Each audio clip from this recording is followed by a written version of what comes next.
Okay. Good afternoon, everyone. Welcome to the Town of Vesuvius regular open meeting of council, June 10th, 2025, 2 p.m. in council chambers. We will call the meeting to order, and I don't believe there are any late items on the agenda. Good. Could we have the approval of the agenda, please? Councillor King, Councillor Bennett, all in favor. Thank you. And we have the regular open minutes of May the 27th, 2025, and the special open minutes of May the 27th, 2025. Could we have a motion to adopt those, please? Councillor Poderica, Councillor Bennett, all in favor. Thank you. And first off today, we have a petition, a delegation from David McBean. And welcome, Mr. McBean. Would you like to please come up to the stand there and turn on the microphone? You got All it? right. Good. And First time. And go ahead. Thank you. Hi. So this is just a request in regards to the recent water restrictions. They're there for a good reason, but the water restrictions are basically 4 hours of watering at 2 times a week. The way that our irrigation works, we can't actually water our entire property at once. There's 37 zones. So right now our water is about 15 minutes for a patch of grass every 2 days. It's not that we're trying to put more than 4 hours of water on an area of grass. What we're looking for is either an extension of time more than 4 hours or another day, or maybe a mix of both. But even if we went from 4 hours a day to 8 hours a day, we're still only getting half an hour on a patch of grass, which right now the restriction's trying to do 4 hours at a time. Our property, not just to look good for our owners or for ourselves, but we also border the park. So you have the parklands, you have this beautiful path. On one side, you have lake and the irrigation system over there from the town, which is beautiful, green, lush. All of our tourists are walking up and down there. And then the other side, which I recently became aware of, is still town land, a chunk of it that we're watering from our irrigation, but because of that restriction is brown. So when you have the contrast right next in the heart and your gem in the center of town, as far as tourism and where people are walking, it stands out even that much more. So we're hoping for to go from 4 hours to 8 hours, which would give our areas about 30, 35 minutes of water at a time, and if possible, even one more day. Thank you very much for presenting that. And we will certainly have staff look at that, because we do make adjustments or have a way of dealing with it with a couple of other places. Mr. Risling, is that what we would do? We would look at how we deal with some of the other issues for watering that they don't have enough time, or Yeah, your worship, a motion would be great. This is similar to the other requests that came in a couple of weeks ago, and basically similar to what occurred about a year ago. And there's some properties that have, as explained by the presenter, an extraordinary number of zones, and therefore cannot irrigate all the property within the 4 hour period. So council has provided some relaxation on that to ensure, I guess, kind of an equitable treatment of, say, a single family homes lawn versus a larger property. So if council so chooses, they could provide direction to administration to proceed with working with the watermark to extend their watering or relax the watering restrictions to be equivalent to other properties. Thank you. So are these questions, or go ahead, Councillor King, and then Councillor Appleton. I just want to know, how come you're watering some of the town's property and we're not watering it ourselves? It's that we're the property line from the park development. I just recently saw the lines for we saw a new bench that had popped up, and we assumed that it was on our property because it was on that side of the path. And just through questions and educating ourselves, and we saw where the property line was, the path swivels, right? The property line doesn't. So that path is actually more of a collaboration between Watermark and the town, which is fantastic. And just, became just aware myself of kind of just where that line goes all the way down. So there's some areas where the path goes a little bit this way, more into your land, or some of it goes a bit into ours. But we maintain it together. Okay. And I see you just changed some of your drippers, your waters to drippers, or your all sprayers. The drippers and sprayers are separate zones. There is some drippers in the front driveway. We recently changed our landscaping, getting rid of some of the cedar, some of the dead plants there. We've gone more to like a more desert friendly set of landscaping in the front that uses less water. We just finished that last week. So yeah, you did see that we went to some drippers instead of sprinklers in the front, and we updated the landscaping with what's more appropriate. Good, thank you. Councillor Appleby. You answered one of the questions I had in the back of my head. Okay. However, how many accesses does the property have to get to city water? And then have you got one 4-inch line coming in the building and diversifying from there? Line. Hmm? It's one line for everything. That's it. Yeah, there's one giant line that does all the townhomes, all 153 units, the pool, the irrigation, everything. So you couldn't add another timer and redo some zones to make I did A come on at 2 o'clock and B come on at 2 o'clock too? You know what I'm saying? so it's doing 2 at a time right now. Pardon me? It's doing 2 at a time right now. Currently, we can do 2 zones at a time, and we are doing 2 at a time. But the physical lines underground don't have the pressure to do more than that. That was one of my questions that I asked our C3 is they have So that you haven't got enough volume, et cetera, coming into the building to handle it. coming into the irrigation system. We'd have to dig up the whole everything. I'm not about to understand it, but I guess you've looked at it, so thank you. To be honest, in our happy place, actually, I'd be able to have way more zones going on at once. That would actually be my very, very happy place, if I could do that. Yeah. I think it would be for everybody in town. Oh They'll yeah. feel the When you same have the way. large properties. Yeah. Yeah. Okay, so could we, I'm looking at a motion here. Is there somebody who would like to make? Counselor, did you have a question or you're making a motion? Go ahead. Counselor Poderica, would you make the motion that we ask? Thank you, Your Worship. I'd like to make a motion that Council Direct Administration to similar to what we've done with the summer properties, and for administration to come back to Watermark with a water supply option that is a bit more suitable for the size of the property. Thank you. Counselor Chong is seconding that. Oh, wonderful. So this is the motion that we had for the last properties that came, that council approved the watering exemption for Solvita and Casa del Lago, allowing the strata to water their zones as follows for 2025. Water restrictions for watering 3 days a week. This allows the strata to use each sprinkler head to a maximum of 3 days per week. Water restrictions for watering 2 days a week allows the strata to use each sprinkler head to a maximum of 2 days per week. And water restrictions for watering 1 day a week allows the strata to use each sprinkler head to a maximum of 1 day per week. And that the schedule for the use of the sprinkler heads at Solvita and Casa del Lago be approved by administration, and that any violation or abuse of the schedule, the agreement will be null and void. So we can update that to say Watermark, and then it will follow the same. On top of that, we have worked with C3 Industries, who is the one that is regulating and maintaining it. And we have extended the hours so that each sprinkler head is watering for the appropriate amount of time. Thank you. And did you say you had C3 Industries working with you as well? We do have Yeah. C3. Okay. And they helped us with pretty much almost the same exemption last year. That was approved. But thank you, because they're very aware of the best Yeah. things to do. So you've got the right people.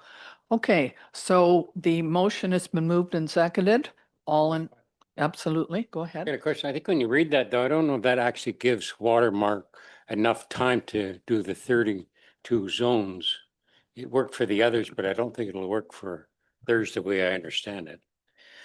So I'm in the last two exemptions that we had, I did reach out to C3 Industries to inquire what their time frame was. So in this instance, again, I would reach out to C3 Industries to make sure that they are getting the amount of watering time that they require to make sure that all their zones can run appropriately, if council's okay with that. I think that would work, but it doesn't really pacify the motion till after you talk to them.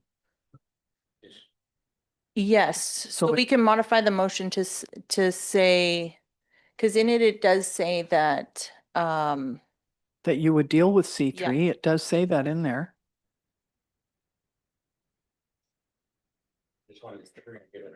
yeah. So, yeah,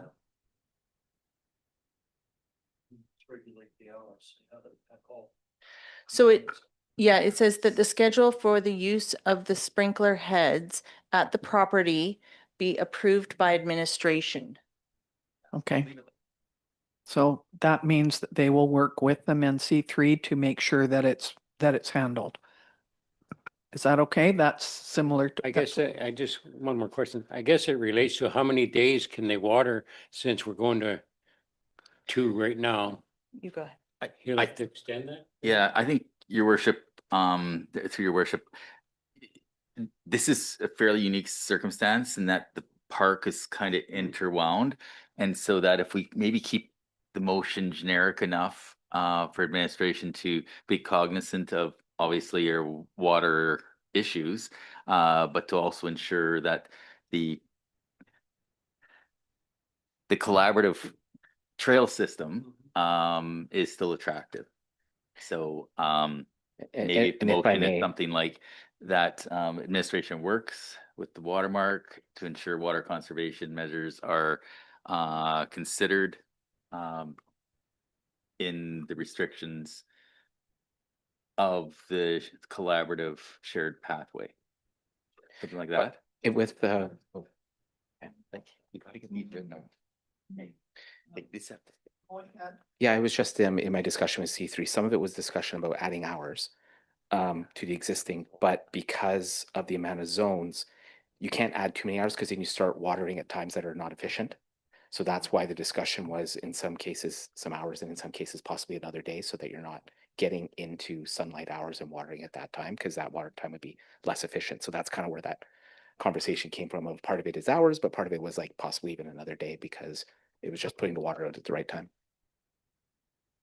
Have you had to deal with this issue with 2 days a week with the other two properties mentioned? So with the other two properties mentioned, last year, with the same recommendation, we did extend and give them another day to allow for their watering to be complete. This year, due to their new system that they've updated, they were able to do the watering within the specified days, just with an extension of time. So as with Watermark, we can follow the same recommendation that was last year's, which was the recommendation that we have, but then administration works with them to move it so that all of the watering is being completed within the time frame. And if they need that extra day, that is part of what administration agrees to, because that's what we worked with last year.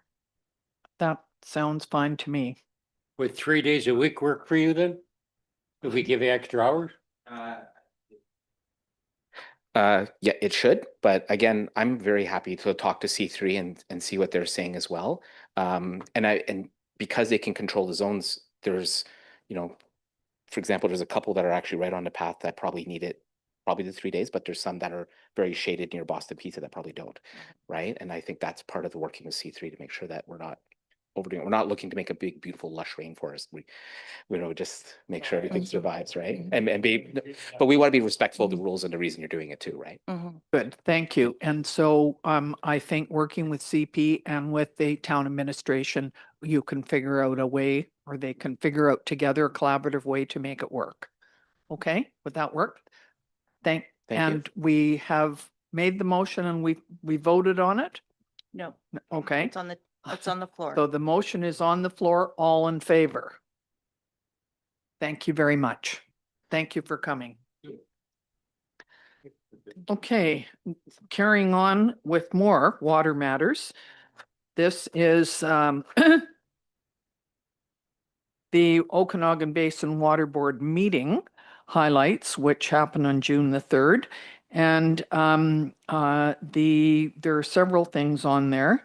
One of the concerns is that that Canada Water Agency's Freshwater Action Plan tends to exclude the Columbia watershed and the Okanagan. And so there has been some concern about this, and they're looking at trying to make sure that that is considered, and we are not left out in this area. We had a very good presentation from Zoe. I won't pronounce her last name, but she works for Okanagan Nation Alliance, showing us pictures of the Okanagan Lake Dam East Salmon Passage project. And it's fascinating, and it allows the fish to go up, not get caught in the dam, but to go up beside the dam and to go into Okanagan Lake from the river channel. And it's a really interesting presentation, and it should be finished fairly soon. Anybody who's going up to Penticton can go down there where the bridge goes across. The dam is quite close there, and you can have a look at this, but it was quite fascinating. Continued advocacy for the invasive mussel funding, and we're looking at talking to Minister Neal about this and making sure that we keep all of the zebra quagga mussels out of the province. That's really important. So there's a new provincial drought rating, drought level communication system. I think there's 6 different levels of drought that they have put out in the province. The unfortunate problem is that the Okanagan includes Osoyoos, which is in a desert, and say Armstrong at the north end of the valley, which is not in a desert, and they give us all the same rating. So it's quite different than local water restrictions and what you do about, watering 3 days a week or 2 days a week. That is quite different than this system. But we have pointed out to Minister of Water that this really doesn't fit all of us together. So water restrictions locally are quite different than this drought rating that they have. And so there's lots of things going on there. And at the very bottom, we have the Make Water Work Plant Water Fire Smart campaign. And at this point, Osoyoos is leading all of the rest of the communities on making water work. And that is thanks to our front staff, and particularly Louisa, who has been talking to people when they come in and pay their taxes and saying, would you like to sign up for this? And if they say, well, I'm not very good at working on the computer, she has a piece of paper there for them, and they can read it, sign the form, and she will do it on the computer for them. So she's really being a very positive influence, because as you can see, it says in here, Osoyoos Mayor Sue McCorduff has her eye on the prize. So we've got a couple more months to do this, but we're working hard, and it's for a good cause. Absolutely. We want people to recognize how important it is to conserve water, and to look at their irrigation systems and leave their lawn a little higher than too low, that type of thing. So I just want to thank our front office staff who've done an amazing job of putting up a lot of posters and pictures and ideas at the front entrance, and for helping us get our numbers up there. So that is the Okanagan Basin Water Board report for this month. And could I please have a motion to receive that for information? Councillor King, Councillor Chong, all in favor. Thank you. And next is the budget amendment, collections and transfers. And I'm not sure, are you doing that? Mr. Davis, go ahead, please. You don't look like the finance manager, but I'm sure you are today. Yes, thank you, Madam Mayor. So before council is a budget amendment in relation to our collections and taxes to other governments. Budget changes are required for accounts related to the collection and distribution of taxes from other governments. These changes do not affect the financial plan, but are recommended to be adjusted to reflect the 2025 requisitions. And the recommendation before council is that council approve the budget amendments in table 1 as prescribed. Thank you very much. And I know that we do not have any say on any of these assessments that we get from the school district and the hospital and MFA and so on. So we have to sometimes not get that information until later on. And that's why we pass the budget and then we get this. So anybody have any questions? And I'm not sure who you asked them to. Did you? No. Go I'll on. move option 1. Okay. Second option. Yeah, thank you very much. All in favor. Thank you. Next is the community garden lease. Mr. Davis. Thank you again, Madam Mayor. Before you is a recommendation to move forward with the community garden lease.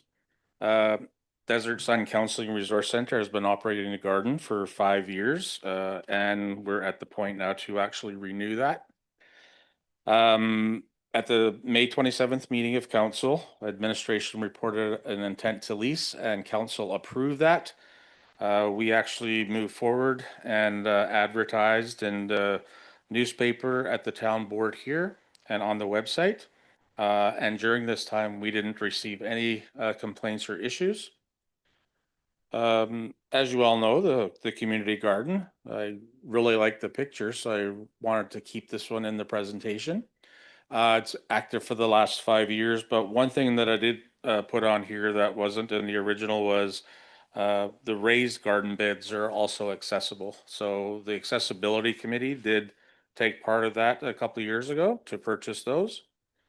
The options for council is that we move forward with the lease as prescribed, and also that the town signatories be authorized to sign the agreement, or that council does not authorize the lease to this property, or council directs administration to make changes to the lease agreement and bring it back to another meeting. And the recommendation is to move forward as presented with the lease. Thank you very much for this. And we've looked at it a couple times, and I'm happy to say that nobody has had any comments or complaints about it, because I think it's terrific, really good. Somebody like to make? Thank you. Councillor Chung seconding that. Any questions, any concerns? All in favor? Thank you very much. Okay. We will now go on to, who's doing this one? Are you, Mr. Risling? Thank you. thank you, This is Your Worship. the evacuation route planning update. Thank you, Your Worship. As council and I think members of the public are aware, we do a lot of work with the RDOS, especially when it's comes to emergency planning. We're working collaboratively as a region to do what we can to work together, because whenever a disaster occurs in one area, it impacts multiple other areas. And so this is another opportunity where we can collaborate on and create efficiencies.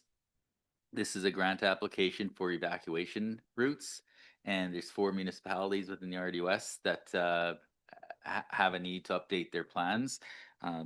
District of Summerland, Keremeos, us, and the RDOS. And so each of us are coming to our councils to request authorization to submit a grant application and to utilize those funds into a group effort on the evacuation plan. So, yeah, I think it's a great initiative. Again, this is all grant funded, and prepare something we hope we never have to use, but Mhm. unfortunately, with the way things are going, we likely will. So, yeah, I think it's a Thank you.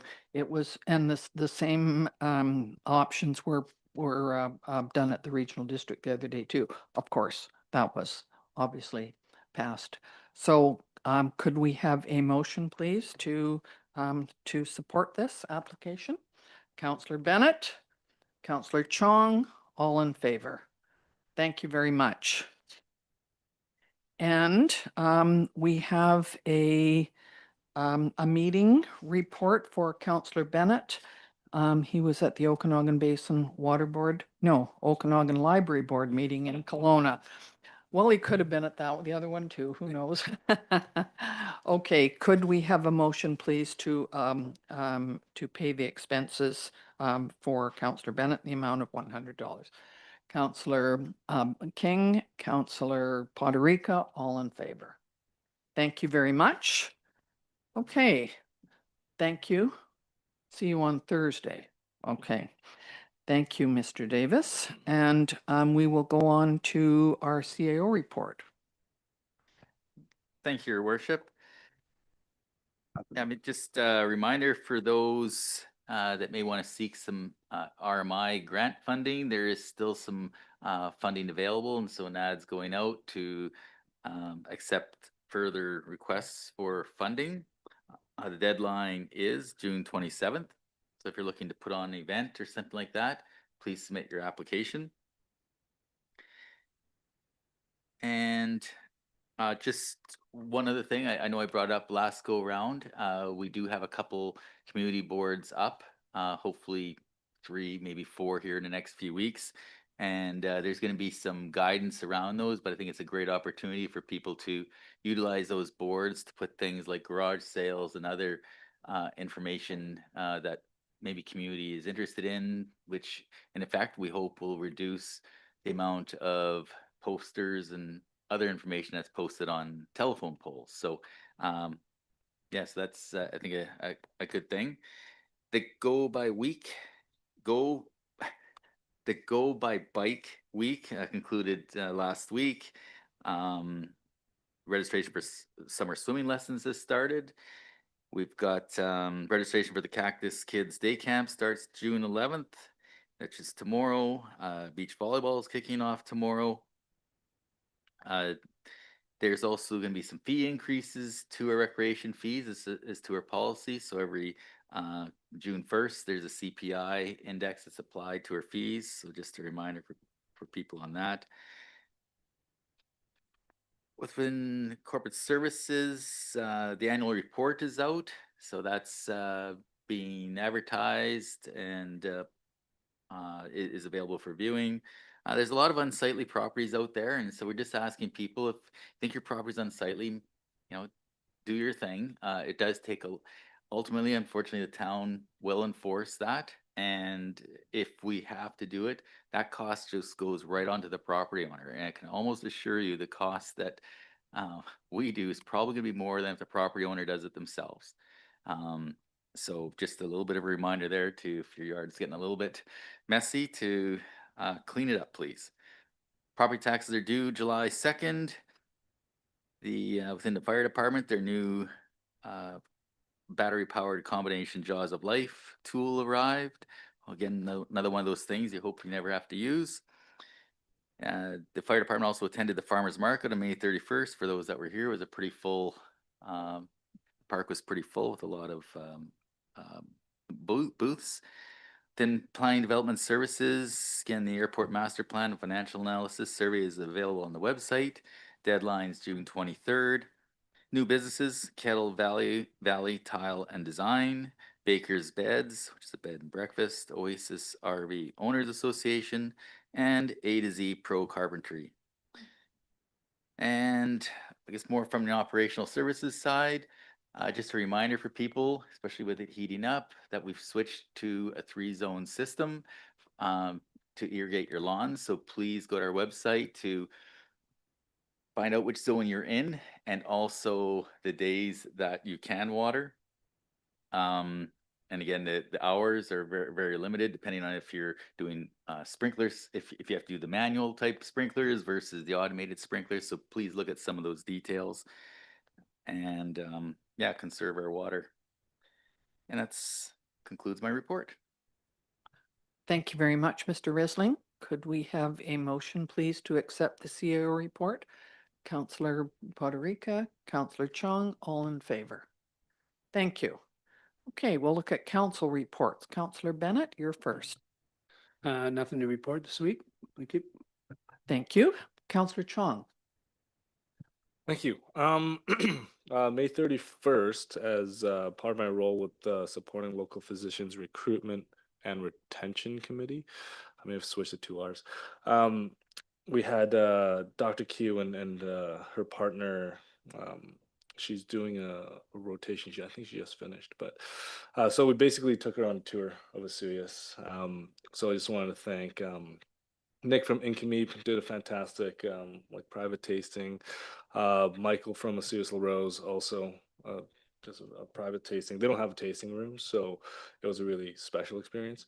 Nico from Surf Vesuvius, he was very generous in giving us one of his boats to do basically a sunset tour around the lake.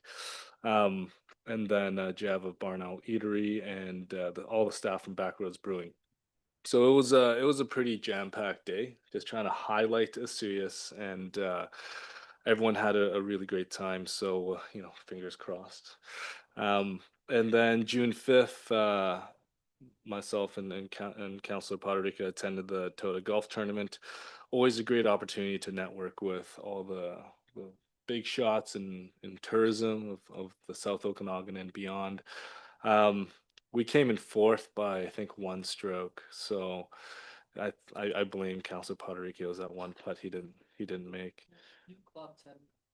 It's true. That it was the clubs. It was totally the clubs. And then, of course, as CEO Risling had mentioned, volleyball starts up tomorrow. The weather is calling for thunderstorms, so again, but everyone is welcome to come and spectate. And I do want to thank the Lawn Bowling Club for their patience during that 3-hour window when we do play some fairly loud music. And for some of the volleyballs that do go over the fence. So again, just thank you for them for their patience, and all Sarah Callis, Sarah Denison, the whole department there, just with all the support that they provide us in making this league happen. So yeah, that concludes my report. Thank you very much. Councillor Poderica. Thank you, Your Worship. On June the 4th, last Wednesday, I attended Destination BC's launch of the Iconics, which is the 6 new brands rolling out for the regions in British Columbia. So happy to say we're going to continue. We're going to be Valleys and Vineyards, but we share that with Birthplace and Adventure, Nature's Heartland, the Infinite Coast, the Great Wilderness, and Rainforest to Rockies. So those will be launching later this fall in terms of the stories and the timelines, or the and with including itineraries, which I think is unique. You know, the dedicated and portion to different traveler segments, so that there's already pre-planning in place for certain adventure growers as to where they want to go and explore British Columbia. So lots of changes happening there. And then, yeah, did have the opportunity to attend the Toda O Canada Cup on last Thursday with Councillor Chong. A really good opportunity again with Toda and Destination Vesuvius as the event sponsor and host. It was a really good opportunity, as well as we had a lot of good time meeting with different tourism leaders throughout the valley. And yeah, we did tie, but there's at least 2 of these teams that did place higher than us. So CS did do okay at the end of the day on the course. So that's my report. Thank you. Thank you. Councillor King. Yeah, thank you, Madam Mayor. The Accessibility and Age Friendly Committee had a booth at the Market on Main last week. And it was great to see. We had a questionnaire there, and we had 16 questions on the form, and 16 people fill them out. So we're quite excited to bring them back to our committee to review them and then bring some ideas forward again. Thank you. Thank you. Yes, I saw the van that was there. Mike's van had been fixed and also the trailer with all of the stuff. Yeah, so that was good. Okay, some of the things that I've been doing, this month in June, it's Pride Month. And I know in the paper that they've looked at, in our Times Chronicle, they've looked at Pride Parade in Oliver this month. We have a Pride Arts event in the first week in September, put on by WANA. I think it's the 3rd annual. That's when there will be a Pride Parade during that event as well. I was on a meeting with, of course, with the regional district, because they do that every 2 weeks, and the International Lake Osoyoos Board of Control. We were talking about drought, and we're having a board meeting in Osoyoos in September, which everybody is invited to. And we're looking at the possibilities of having an international watershed initiative, watershed board, rather than right now, all we do is we're just a board that looks after the Zozel Dam and tries to keep tabs on the water levels. The International Watershed Board would look after not only water quantity, but water quality and invasive species. So we're hoping to get that worked on. As usual, these kinds of things, because it's, Canada and the United States, it takes quite a while. But we're quite keen on keeping going on that. I was at a chamber event last week, Chamber of Commerce, and there was an ETSI-BC economic development facilitator, Robin Sear, who was talking about how to try and work together in the South Okanagan like they do in other areas of ETSI-BC territory, Thompson, Okanagan, Columbia, Kootenay. And one of the concerns that Denise mentioned was business walks. And that was started quite some years ago, but it takes a fair amount of organization, and it takes a fair amount of sort of working together and setting up times for people to go out and help go in and talk to businesses and find out what their main concerns are. I know council has helped the last time, and a few times we've done it with members of the chamber board. And I'm not sure whether there's going to be another one planned, but if it is possible, then they certainly will, because many businesses are quite appreciative of having people come in and talk to them and find out what their concerns are. I was on an EMCR meeting, that's Emergency Management Climate Readiness, and they have updates on the drought situation and the fire situation, of course. So there was the River Forecast Center and fires, the rural fire, and all of those people talk on there. And they're certainly not as concerned down here, although the weather is supposed to be much warmer and obviously drier down here, other than the odd thunderstorm or rain shower, which we kind of welcome the rain showers. But the northeast part of the province is in pretty dire straits right now with fires, and I see that there's a few other spot fires that have been started up around the province as well. So people need to be really careful. And just this week, there was a fire along the river channel, the bike and hike trail, and it was caused by a cigarette. So it was put out quickly, but it happens very quickly. So everybody needs to make sure that they are very careful about how they treat our backcountry, and even in the towns. So, and Dr. Tar, I just wanted to point out, and I just got from the Rural Coordination Center, BC, he has been awarded one of 4 in the province, a Lifetime Achievement Award of Excellence, for Dr. Tar working with rural and Indigenous people around in the rural areas. So I did write a card on behalf of council, and I took it down and gave it to him. I think that's pretty amazing award to get. At the Okanagan Basin Water Board meeting last week, it was in Penticton, and the Okanagan Lake Fish Passage. I think I mentioned this earlier in the report. Fascinating to see overhead shots of how they're making this fish passage to make it easier for fish to get from the river channel into the lake. So really, really interesting. I was also on an ETSI-BC RAC meeting. That's a RAC representative. No, I'm mixed up here. I'll think about it, but it's a committee that we represent all the areas. A regional access. Now I've forgotten the A part. However,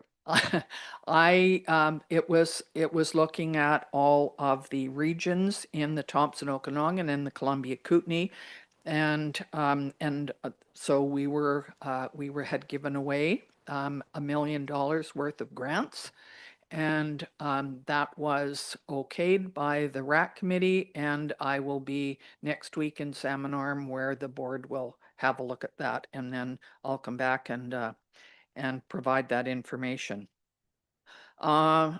I was also at a celebration of life last Saturday for Area C Director Rick Knodel, and it was really very interesting. A lot of the local fire departments, because he was very involved in Willowbrook Fire Department, they all came and did sort of a last post, and all the trucks and regional district trucks. Anarchist Mountain was there, and they were all there honoring Rick, who had died in January.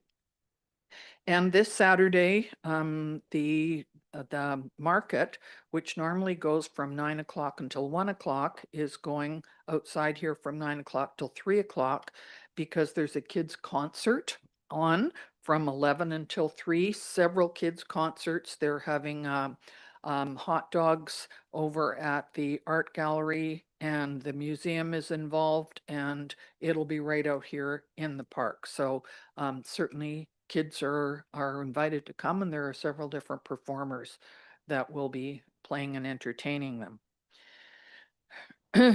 Regional Advisory Committee, RAC.